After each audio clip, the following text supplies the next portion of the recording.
లేదన్నా, యాక్చువల్లీ ఇప్పటి వరకు 3 సార్లు కలిసాము. బయటకు వచ్చేసిన తర్వాత నేను మార్నింగ్ వచ్చాను, అన్న నుంచి సండే వచ్చేసారు అతను. ఆ ఎలిమినేషన్ అయిన తర్వాత ఒకరోజు అదే అన్నారు, సుమనన్న నీతో పాటు నన్ను కూడా వెనక్కి తీసుకొచ్చి ఇచ్చావు కదా అని అన్నారు బందన్న. ఇంకా మాకు ఫోన్లు కానివ్వండి, మామూలుగా రోజు టచ్లోనే ఉన్నామన్నా. అక్కడికి అన్న లంచ్ కూడా చేసాము, మీరు చేశారా అని అడుగుతున్నాం. అంతలాగా ఉందన్న మా ఫ్రెండ్షిప్ కానివ్వండి, ఆ బౌండింగ్ కానివ్వండి. నిజంగా నాకు అన్న లేరు, సొంత అన్న, అక్కే ఉన్నారు. కానీ నిజంగా ఈ బిగ్ బాస్ నుంచి నాకు ఒక సొంత అన్న నాకు వచ్చారు, నాకున్నారు అని నేను నిజంగా ఫీల్ అవుతున్నాను అన్న.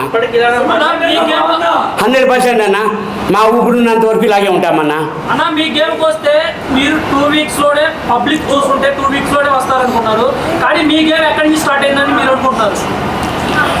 అన్న నాకు తెలియదు యాక్చువల్లీ, మన బయటకు వచ్చిన తర్వాత తెలిసింది. మన స్ప్రేది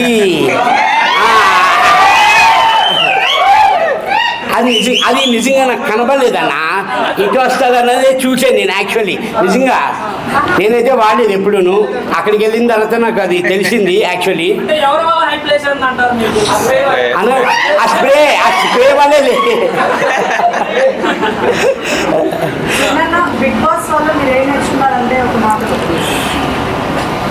నా ప్లేట్ నేను కడుక్కోవడం, నా బట్టలు నేను ఉట్టుకోవడం, ఫస్ట్ అది నేర్చుకున్నా.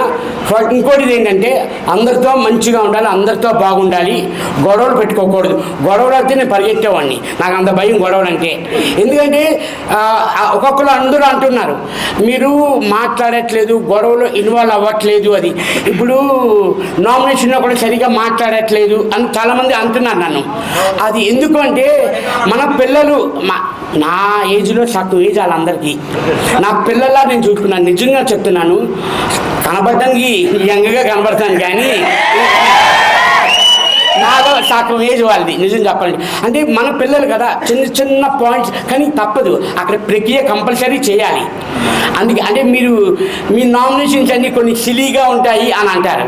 డిమాండ్ పవర్ నీకు ఒంట్లో పడేది వెళ్ళిపోని అనడం అంటే మనవాళ్ళు కదా, ఏంటి ఆ పాయింట్లు ఏంటి అని తప్ప వాళ్ళని డిస్క్రైబ్ చేయాలి, వీళ్ళని తప్పు అని చెప్పే ఉద్దేశం లేదు నాకు. ఎందుకంటే అందరూ మనవాళ్ళు, అందరూ బాగుండాలి, ఉన్నంత వరకు హ్యాపీగా ఉండాలని నా ఫీలింగ్ అమ్మా.